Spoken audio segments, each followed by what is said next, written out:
Good day mga kapatid at welcome sa ating YouTube channel. Lalo na sa mga baguhan dyan, baka naman paki-like at share sa ating mga videos at paki-subscribe na rin at pindutin yung notification bell para updated kayo sa ating mga video. Yan, samahan nyo ako mga kapatid. Andito tayo sa seawall malapit sa Sisilix. I-update natin at paki-comment below para mapuntahan ko yung mga bahay nyo. Salamat po.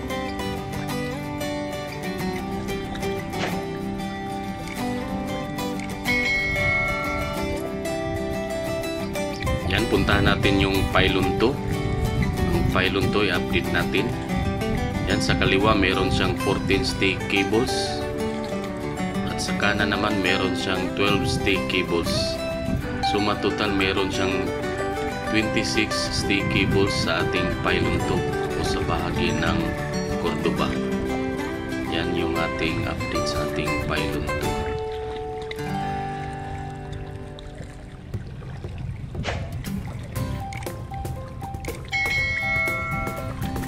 Yan, sa bahagi naman ng pylon 1, sa bahagi ng Cebu area, sa kaliwang bahagi meron siyang 12 stay cables at sa kanan naman meron siyang 14 stay cables. So pareho lang, meron silang 26 stay cables both pylons sa ating pylon 1 at pylon 2. Ito ay bahagi ng Cebu City sa pylon 1.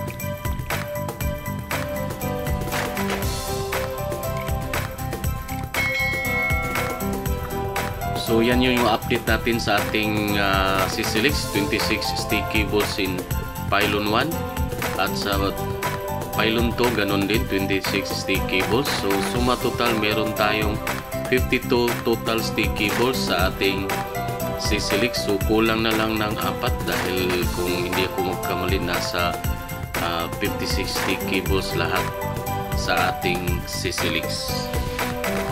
Yan, maganda yung panahon at saka hindi maalon. Hapon na rin nung punta tayo dito. Ngayon lang tayo nakapag-update, medyo na busy. At saka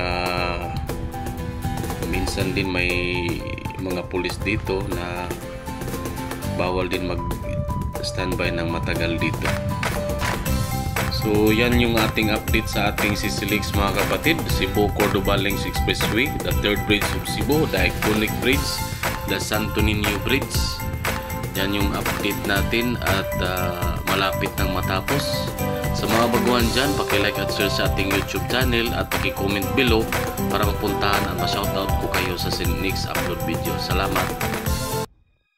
Yan, sa mga baguhan dyan, paki-like at share sa ating YouTube channel baka naman at paki-subscribe na rin at pindutin yung notification bell para updated kayo sa ating mga video. Yan, shoutout tayo kay Gwapong Shorty Channel, Manay Tinang, Radonica de los Santos, Efren Oculars Vlog, DGC Vlog, Kago Taino, Meldodong Vlogs, Akastock Trading, Tej Fuentes, Kantahan ni Jean, Peryong GRTV, Jamakoy Basay, Ozeo Adventures, Wandy, Awoktor, Jaskia Gaming, Dong Jones Vlog, Jolgons TV, GBTV Vlog, Marvin Tubes, Maribel Uso, Toy La YouTuber, Kapi Karabuena, Tolits Pardo Vlog, Tasty Research BCN, Banix 812, Easy For Me, Etan TV, Mads Helen, Arnold Malingin TV. Maraming salamat po.